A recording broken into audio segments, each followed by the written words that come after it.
Good morning. My name is Wayman Brothers, and I'm a tour guide here in New Orleans. And what I'm in front of is the Cabildo.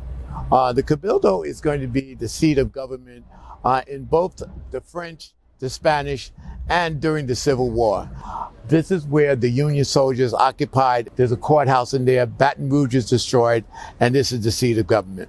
Well, in Reconstruction, what happens, there's an election in 1872 that William Kellogg, a Republican, and John McEnery, Democrat. The election is contentious, and they decide that William Kellogg was the governor. He won the election, but the John McEnery Democrats did not accept that.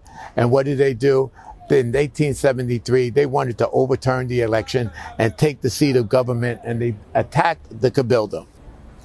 That attack was not successful, but what it is, it's going to be the groundwork for future attacks at the seat of government. And this is going to set up the Battle of Liberty Place.